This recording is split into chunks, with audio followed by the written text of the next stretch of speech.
A nuestro grupo le correspondió la sentencia T-303 de 2018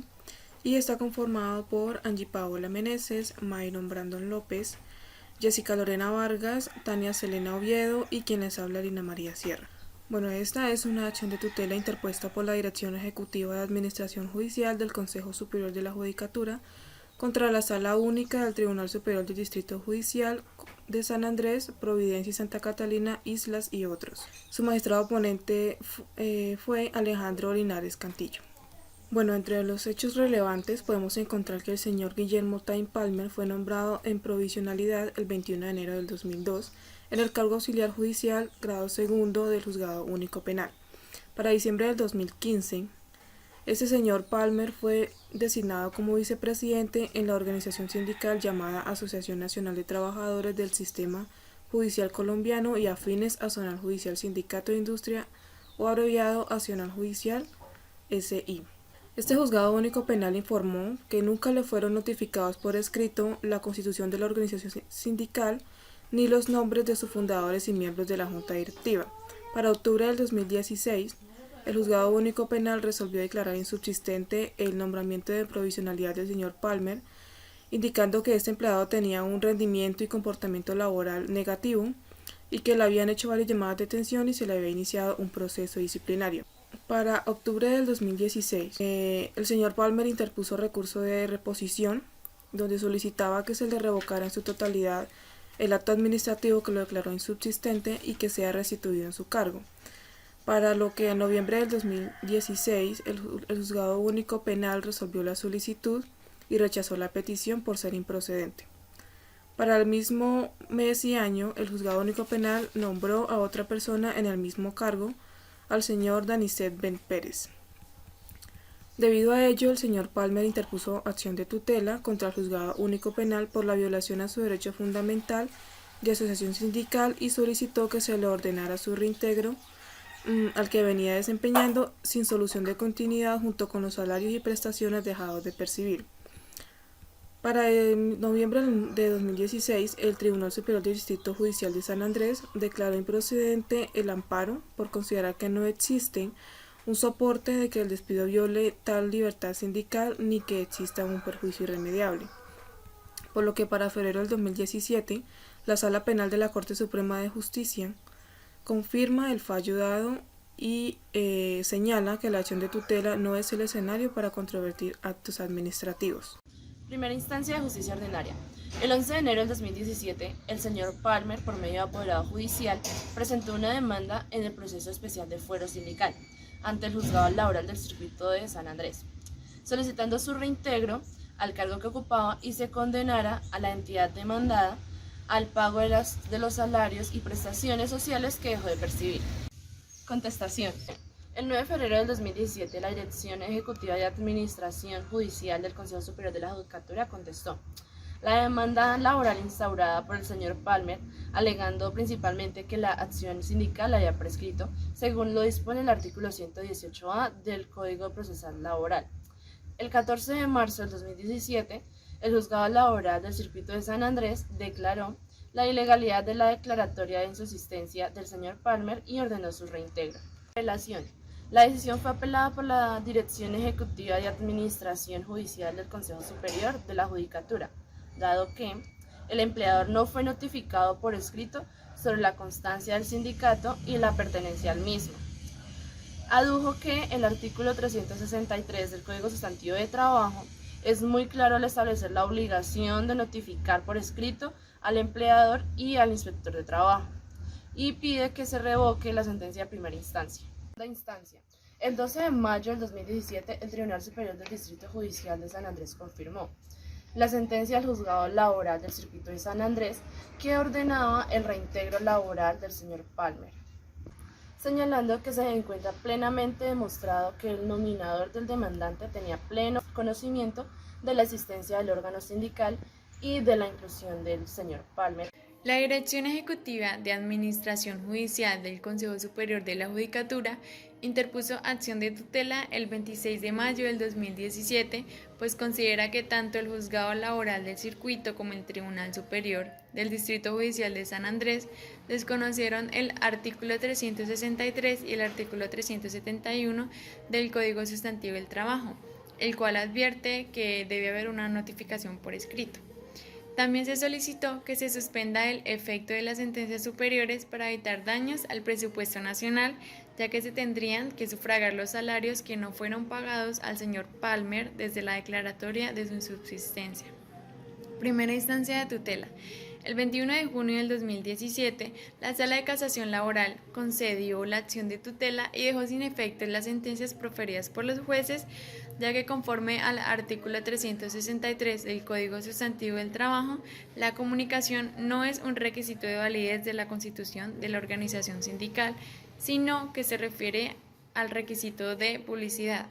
Enfatizó que para que sea oponible la condición de aforado de un empleado debe notificarse por escrito al empleador. El señor Palmer impugnó por considerar que se ignoró lo establecido en el literal C del artículo 406 del Código Sustantivo del Trabajo, los cuales establecen que los miembros de las juntas directivas y subdirectivas de todo sindicato gozarán de fuero sindical, incluyendo los servidores públicos, excepto aquellos servidores que ejerzan jurisdicción, autoridad civil, política o cargos de dirección o administración. Segunda instancia de tutela. La Sala de Casación Penal de la Corte Suprema de Justicia confirmó la sentencia de primera instancia por considerar que las providencias judiciales incurrieron en defecto sustantivo, pues pese a que no existía constancia de la notificación personal al empleador, el juez infirió dicha información, ignorando lo establecido en los artículos 363 y 371 del Código Sustantivo del Trabajo, cuando señalan que es necesario comunicar al empleador la creación de la organización sindical y de los trabajadores que forman parte de la junta directiva, ya sea de manera directa o a través del Ministerio del Trabajo. En cuanto al problema jurídico, se debe determinar si las autoridades judiciales incurrieron en un defecto sustantivo y fáctico, ya que al proferir las sentencias 14 de marzo y 12 de mayo del 2017, en la cual ordenaban el reintegro del señor Guillermo, ya que ellas consideraban que estaba amparado por el fuero sindical, al ser el vicepresidente de la Junta Directiva de Azonal y subdirectiva de San Andrés. En cuanto al defecto sustantivo, se dice que incurrieron en un defecto sustantivo porque no siguieron el sentido de las normas fijado pues por la Corte Constitucional y también se abstuvieron de realizar una interpretación sistemática del régimen de oponibilidad del fuero sindical. En cuanto al defecto fáctico, pues incurrieron en ello por carecer del apoyo probatorio que permita la aplicación de un supuesto legal y pues en consecuencia de esto el accionante puede y queda legitimado pues para proteger de los derechos que él considera vulnerados. En este tribunal se ha señalado que las asociaciones sindicales tienen la finalidad de proteger los intereses de los afiliados ante el empleador, siempre buscándole pues promover y mejorarle las condiciones laborales. El fuero sindical es un elemento esencial para la protección del derecho a la asociación sindical y pues para su eficacia. Es una garantía constitucional para hacer efectivo el derecho a la libre asociación sindical y pues para proteger la libertad de acción de los sindicatos. También cobija a ciertos trabajadores que pertenezcan a una organización sindical, quienes tendrán una serie de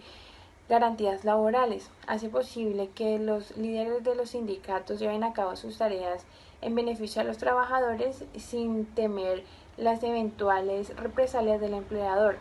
En el artículo 363 del Código Sustantivo del Trabajo se dice que realizada la Asamblea de Constitución, el sindicato de trabajadores comunicará por escrito al empleador y al inspector del trabajo la constitución del sindicato, indicando nombres e identificación de cada uno de los fundadores.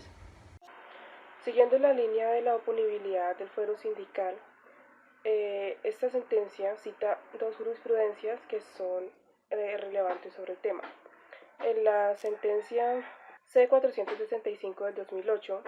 la Corte hace una aclaración que, de acuerdo con los sujetos interesados en las modificaciones de los sindicatos, asimismo serán sus efectos. Por ejemplo, en la oponibilidad frente al sindicato, este tendrá un efecto inmediato y entrará en vigor tan pronto como el mismo sindicato lo decida, sin cumplir ninguna condición externa. Frente a la oponibilidad frente a terceros, a partir del momento en que el sindicato lleve a cabo el depósito de la comunicación respectiva ante el Ministerio de Trabajo, para expedir certificaciones acerca de quiénes son los representantes de este sindicato. Y por último, frente a la oponibilidad al empleador y al Ministerio de Trabajo, surtirá efecto a partir del momento en que el sindicato les informe sobre ellos. Así, la Corte señala que en el caso de que el primer notificado hubiese sido el empleador, este adquiere desde el mismo momento de la comunicación la obligación de respetar ese fuero sindical de los nuevos dirigentes,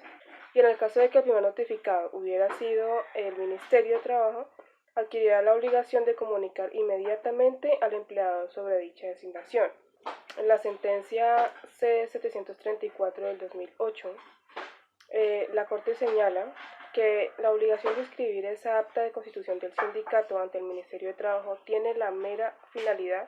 de publicidad, que no implica control alguno. Es decir, cuando el empleador conoce su existencia, permite que se pueda hacer exigible las garantías de los trabajadores fundadores de ese sindicato, de su junta directiva y de quienes hayan participado en la constitución también, para que se reconozca ese fuero sindical. También señala que es a partir del momento en que el empleador tenga ese conocimiento de la Constitución que quedan proscritas las conductas orientadas al retiro, al desmejoramiento o al traslado de los empleados aforados. Cuando el empleador no tiene ese conocimiento, no es posible que le sea oponible el fuero sindical. Así, la sentencia se concluye que la oponibilidad del fuero sindical frente al empleador exige que se tenga ese conocimiento acerca de la existencia del sindicato, sus fundadores y o miembros de la junta directiva. Por lo tanto, es razonable la carga que se le impone al sindicato y a sus miembros de comunicar, conforme al artículo 363 del Código Sustantivo del Trabajo, los actos del sindicato para que estos sean oponibles. En estos momentos nos centramos en hablar sobre el caso en concreto, en donde la Corte encontró que la decisión tomada o la decisión adoptada en el curso de proceso laboral fue aplicada equivocadamente en el régimen jurídico frente a la oponibilidad del fuero sindical por desconocer no solamente las exigencias que derivan o que parten de la interpretación sistemática de este, sino la decisión no, sino el pronunciamiento adoptado por la Corte frente al particular tomado o dado en sede de control abstracto. Eso en primer lugar. En segundo lugar, el señor Time Palmer nunca le notificó al empleador por un medio escrito su posición de aforado. Por esta razón, las autoridades judiciales incurrieron en un defecto fáctico por dar probadas circunstancias que no podían ser probadas, porque pues si el señor Palmer tenía que notificar por medio escrito al empleador y no lo hizo, no hay una manera de demostrar que sí le notificó. En tercer lugar, la sala concluyó que el Tribunal Superior del Distrito Judicial y el Juzgado Laboral de Circuito incurrieron en defecto sustantivo y fáctico por ordenar el reintegro del señor Time Palmer en cuanto éste nunca le notificó a su empleador, reitero, que nunca le notificó a su empleador su condición de ser aforado por medio escrito, desconociendo así el artículo 363 y 371 del Código Sustantivo del Trabajo. Pasando a la decisión, se decide confirmar la decisión tomada el 31 de agosto de 2017 por la Sala de Casación Penal de la Corte Suprema de Justicia, que confirmó a su vez la sentencia proferida el 21 de junio de 2017 por la Sala de Casación Laboral de la Corte Suprema de Justicia, que concedió el amparo al debido proceso del accionante y dejó sin efecto las sentencias del 14 de mayo y el 14 de marzo y el 12 de mayo del 2017.